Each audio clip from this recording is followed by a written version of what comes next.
기도하겠습니다. 주님, 우리가 당신의 살아있는 말씀을 통해 나아가는 길을 보게 하시고 우리의 기도와 성경 읽기를 통해 당신과 더욱 깊이 교제할 수 있도록 도와주옵소서. 주님, 우리의 삶을 하나님과 합일하는 삶으로 이끄는 길을 보이시고 당신과 함께하는 삶이 우리를 더 큰 목표의 의미로 인도하게 하옵소서. 감사합니다. 예수님 이름으로 기도하였습니다. 아멘. 샬롬, 기쁜 소식, 아름다운 소식을 전해드리겠습니다. 이 시간은 하나님과 합일하는 삶의 즐거움이란 주제를 가지고 말씀을 전하도록 하겠습니다. 인간은 본질적으로 깊은 염원과 탐구를 안고 태어납니다. 이 염원은 종종 물질적인 것을 넘어서 더 높은 차원의 만족과 즐거움을 추구하는 것입니다. 이런 염원은 우리가 끊임없이 더 나은 삶을 찾아 나서는 동력이 되곤 합니다. 하지만 더 많은 성공과 대화만으로는 참된 만족과 즐거움을 찾기는 어렵습니다. 우리는 가끔 이런 염원이 깊은 곳에서 비롯되었음을 느끼곤 합니다. 그렇다면 이 깊은 염원의 근원이 무엇일까요? 성경은 우리에게 그 근원이 하나님과의 관계에서 비롯된다고 가르칩니다. 인간은 창조주 하나님과의 교류를 통해 완전함을 찾아 나아가는 삶을 살아가며 참된 즐거움을 맛보게 됩니다. 우리는 하나님과의 합의를 향한 염원을 갖고 있는데 이는 우리가 본래 하나님과 함께한 상태를 지향하며 그로부터 영적인 만족과 즐거움을 얻기 위한 욕망입니다. 하나님과 교통하는 삶은 단순한 종교적 개념을 넘어섭니다. 이는 우리의 모든 영역에 주어진 하나님의 은혜와 함께함으로써 찾아가는 길입니다. 이는 인생의 목표와 방향을 정하는 것뿐만 아니라 우리의 염원과 욕망을 하나님의 의지와 합치는 것을 의미합니다. 하나님과의 합일은 우리의 모든 행동과 선택을 주님과 함께하며 살아가는 것을 의미하며 이를 통해 참된 만족과 즐거움을 얻을 수 있는 길입니다. 하나님과의 관계에서 오는 즐거움은 우리의 삶을 변화시키고 더 풍요롭게 만듭니다. 이는 우리를 내면의 평안과 풍요로움으로 이끄는 길이며 우리의 모든 영역에 하나님의 은혜와 영성을 느끼게 합니다. 시편 16장 11절 말씀에 주께서 생명의 길을 내게 보이시리니 주의 앞에는 충만한 기쁨이 있고 주의 오른쪽에는 영원한 즐거움이 있나이다. 아멘. 이 말씀은 다윗의 시편으로 다윗이 하나님과의 교통과 그분의 보호 속에서 느끼는 기쁨과 즐거움을 표현한 구절입니다. 이를 이해하기 위해 시편 16장의 배경을 알아보겠습니다. 시편 16장은 나의 유산은 거룩한 자들 가운데 있나이다 라는 제목으로 시작됩니다. 다윗은 이 시편에서 하나님의 보호와 축복을 노래하며 자신이 하나님과의 관계 속에서 안전하게 지내는 것에 대해 기뻐하고 노래합니다. 시편 16장은 다윗의 어려운 상황과 고통 속에서도 하나님의 은혜와 돌보심을 믿음으로 받아들이는 내용을 담고 있습니다. 다윗은 자신의 신앙과 하나님과의 관계를 통해 나아가는 길이 생명의 길이라고 믿으며 그리고 이 길에서 얻는 즐거움이 그를 만족시키고 충족시킨다고 표현하고 있습니다. 다윗은 이 말씀에서 하나님과의 관계 속에서 찾는 생명의 의미와 영원한 즐거움을 강조합니다. 다윗은 하나님이 자신에게 생명의 길을 보여주시며 인도하신다는 것을 강조합니다. 이는 다윗이 하나님과의 관계 속에서 인생의 방향과 목적을 찾는다는 것을 나타냅니다. 하나님은 그의 삶을 인도하며 이끄는 주인이라는 자각을 가지고 있습니다. 다윗은 하나님의 오른손에서 영원한 즐거움을 찾는다고 말합니다. 이는 하나님과의 관계를 통해 얻는 영적인 만족과 평안을 의미합니다. 다윗은 이 세상의 일시적인 즐거움이 아닌 영원한 시간을 통해 계속되는 즐거움을 하나님과의 관계에서 찾는다는 것을 강조합니다. 또한 이 말씀은 다윗이 미래에도 하나님과의 관계 속에서 즐거움과 축복을 누릴 것임을 의미합니다. 다윗은 죽음 이후에도 하나님과의 교제와 기쁨이 계속된다고 믿습니다. 이는 영원한 삶에서도 하나님과 함께 즐거움을 누릴 수 있음을 기대하는 마음을 나타냅니다. 하나님과의 관계에서의 즐거움을 향해 나아가는 길은 종종 여러 가로막음과 장애물들로 가로막힐 수 있습니다. 하나님과의 관계에서의 즐거움을 추구하는 우리의 뜻이든 영적인 성장을 위한 노력이든 이러한 장애물들은 종종 우리의 앞길을 가로막고 우리의 마음을 동요시킵니다. 이러한 장애물들은 다양한 형태를 띠며 때로는 외부적인 환경으로부터 비롯될 수도 있고 때로는 내부적인 감정이나 생각으로부터 비롯될 수도 있습니다. 두려움, 불안, 의심, 불확실성과 같은 감정은 우리의 삶에 어두운 그림자를 들이우며 즐거움을 가로막을 수 있습니다. 또한 세상의 유혹과 윤리적인 갈등 역시 우리의 믿음을 시험하며 진정한 즐거움을 가로막는 장애물이 될 수 있습니다. 골로새서 3장 2절 말씀에 위의 것을 생각하고 땅의 것을 생각하지 말라. 아멘. 이 말씀에서 보듯이 하나님과의 관계에서의 진정한 즐거움을 향해 나아갈 때에도 우리를 가로막는 장애물들이 있습니다. 이러한 장애물들은 우리의 영적인 성장을 방해하며 우리의 마음을 어지럽힐 수 있습니다. 바울은 땅의 것들이 아니라 위에 있는 것들을 생각하시오 라고 말하며 우리의 사고와 의지를 하늘의 영역으로 향하도록 권고합니다. 이것은 우리의 관점을 높이고 영적인 것들에 집중하라는 의미입니다. 하지만 이러한 장애물들은 종종 우리의 삶에 들어와 땅에 머물기를 시도합니다. 불안, 두려움, 의심, 세상의 유혹과 같은 감정과 시련은 우리의 즐거움을 방해할 수 있습니다. 그러면 먼저 두려움과 불안에 대해서 살펴보겠습니다. 미래에 대한 두려움이나 현재 상황에 대한 불안은 하나님과의 관계를 흔들 수 있습니다. 마태복음 6장 33에서 34절 말씀에 그런즉 너희는 먼저 그의 나라와 그의 의를 구하라. 그리하면 이 모든 것을 너희에게 더하시리라. 그러므로 내일 일을 위하여 염려하지 말라. 내일 일은 내일이 염려할 것이요 한날의 괴로움은 그날로 족하니라. 아멘. 예수님은 내일에 대한 불필요한 염려와 미래에 대한 두려움을 버리고 하나님께 믿음과 신뢰를 가지며 오늘을 최선을 다해 살아가라고 교훈합니다.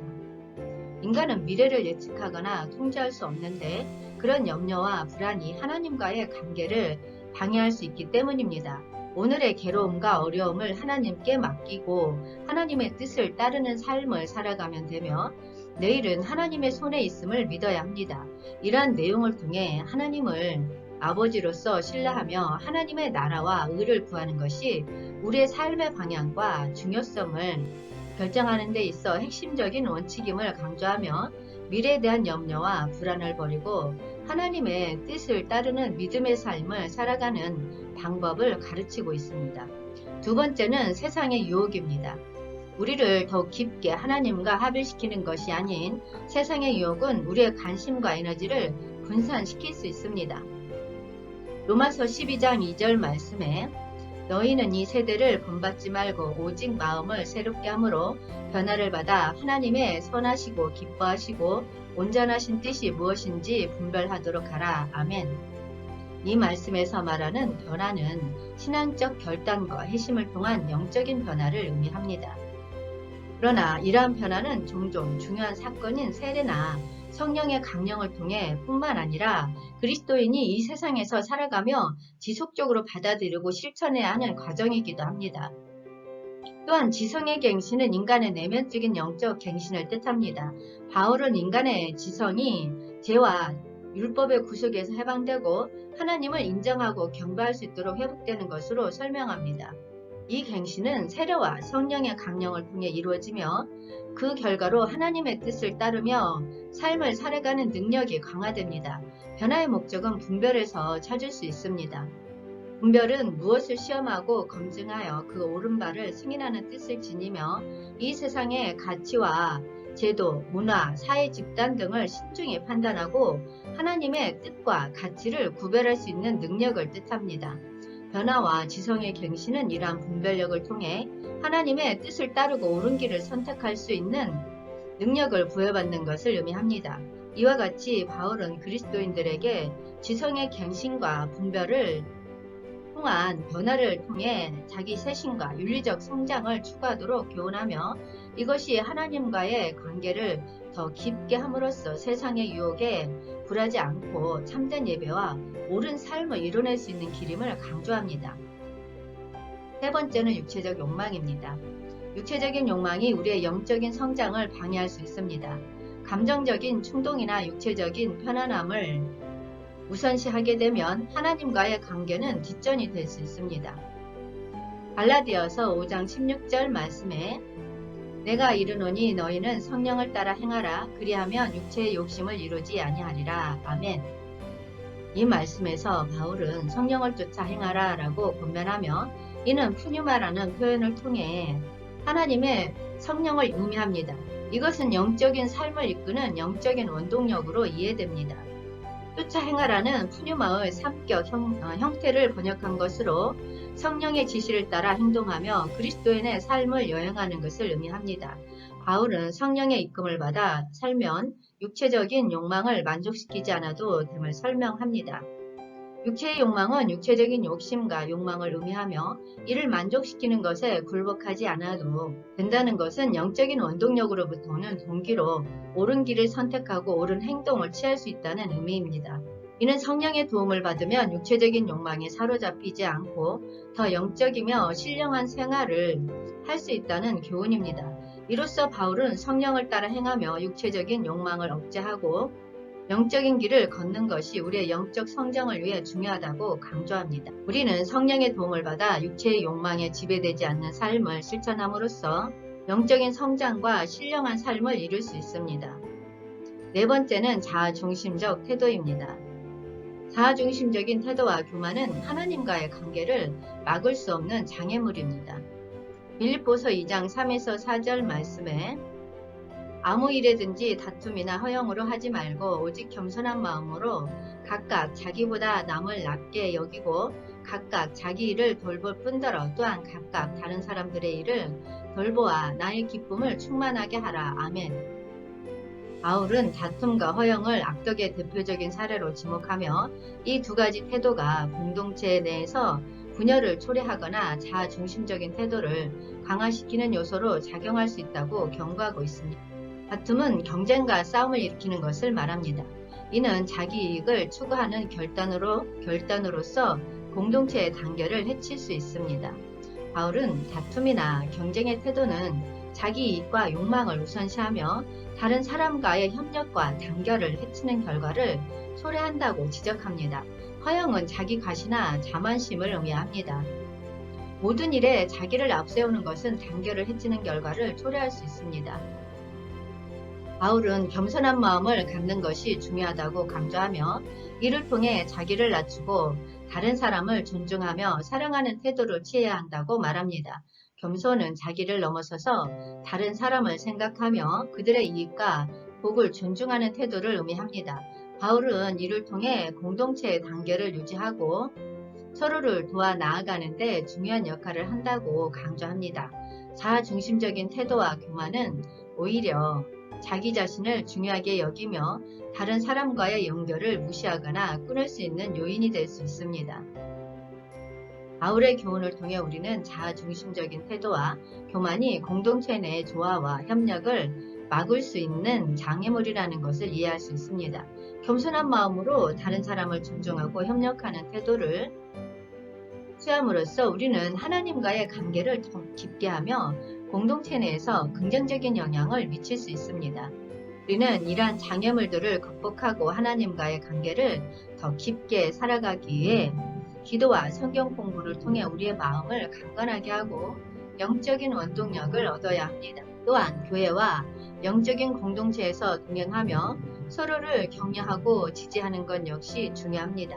하나님과의 관계를 깊게 살아가려면 장애물들을 인식하고 그것들을 하나님과 함께 극복하는 데 힘쓰는 것이 중요합니다.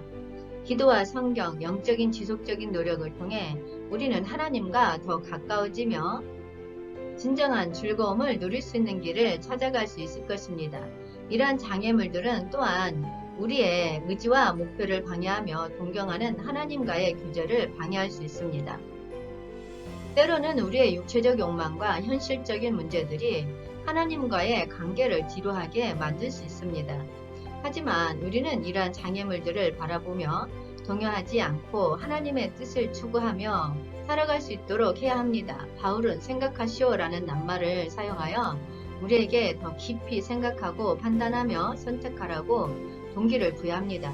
그의 의도는 우리가 자신의 육체적 욕망과 세상의 유혹에 사로잡히지 않고 하나님의 뜻을 따르며 깊이 생각하고 행동하라는 것입니다. 우리는 장애물들로부터 자유롭게 되기 위해 하나님과의 관계를 중시하고 하늘의 영역을 생각하며 향해 가야 합니다. 이는 영적으로 성장하고 진정한 즐거움을 찾아가는 길일 것입니다. 물질적인 욕망과 세속적인 고민은 종종 우리의 즐거움을 가로막는 장애물이 될 수 있습니다. 하지만 이 장애물들을 극복하고 더 깊은 즐거움을 경험하기 위해서는 기도와 성경으로의 참여가 중요한 역할을 할 수 있습니다.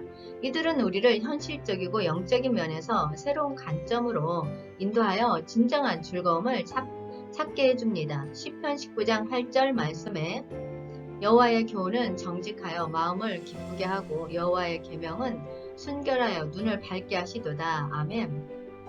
이 말씀은 우리에게 기도와 성경으로의 참여를 통해 하나님과의 교제에서 나오는 즐거움에 대한 중요한 통찰을 제시합니다. 성경은 하나님의 말씀이 담겨있는 보물입니다. 그 말씀을 통해 우리는 하나님의 성품과 뜻을 알아갈 수 있습니다.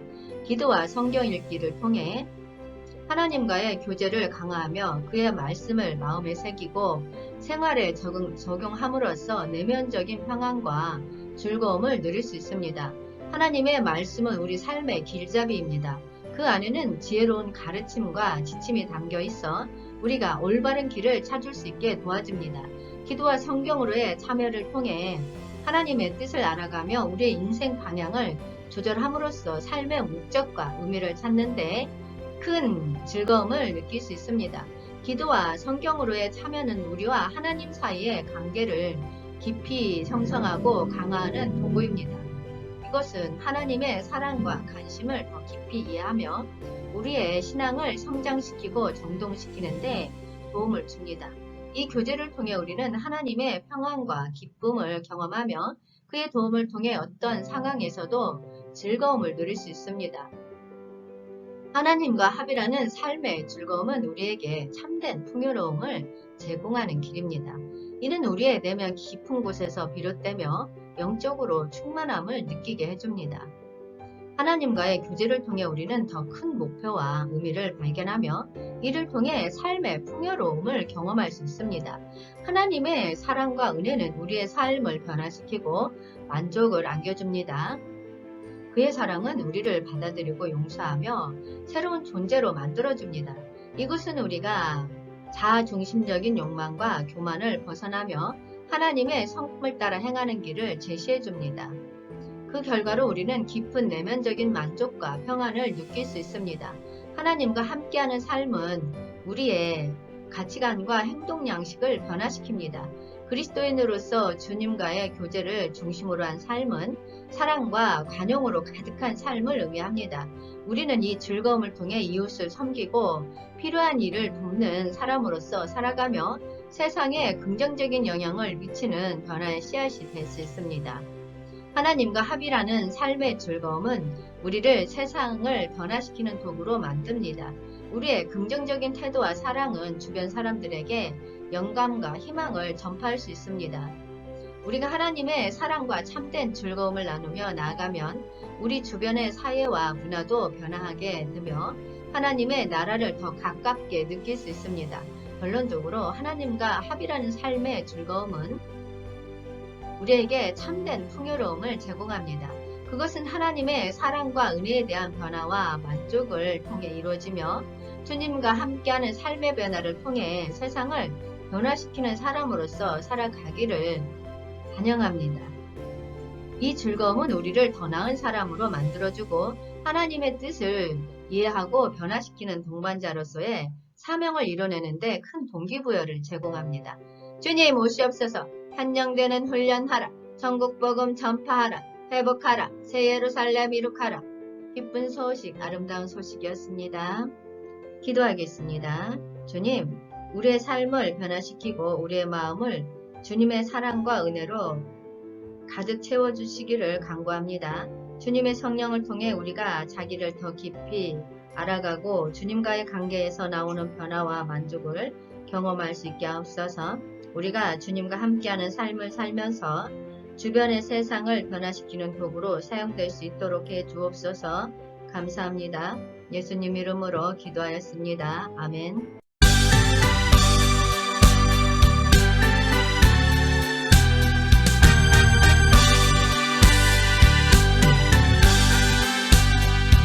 모든 시험 무거운 짐을 주 예수 앞에 아뢰이면 근심에 쌓인 날 돌아보사 내 근심 모두 맡으시네.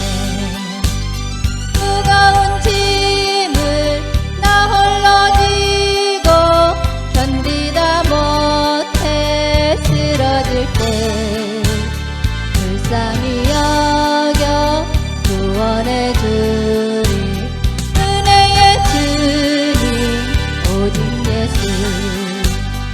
내 모든 괴로움 닥치는 환난 주 예수 앞에 아뢰이면 주께서 친히 날 구해주사 넓으신 사랑 베푸시네. 무거운 짐을 나 홀로 지고 견디다 못해 쓰러질 때 불쌍히 여겨 구원해 주리 은혜의 주님 오직 예수. 내 짐이 점점 무거워질 때 주 예수 앞에 아뢰이면 주께서 친히 날 구해주사 내 대신 짐을 져주시네. 무거운 짐을 나 홀로 지고 견디다 못해 쓰러질 때 불쌍히 여겨 구원해 주리 은혜의 주님 오직 예수. 마음의 시험 무서운 죄를 주 예수 앞에 아뢰이면 예수는 나의 능력이 되사 세상을 이길 힘 주시네. 무거운 짐을 나 홀로 지고 견디다 못해 쓰러질 때 불쌍히 여겨 구원해 주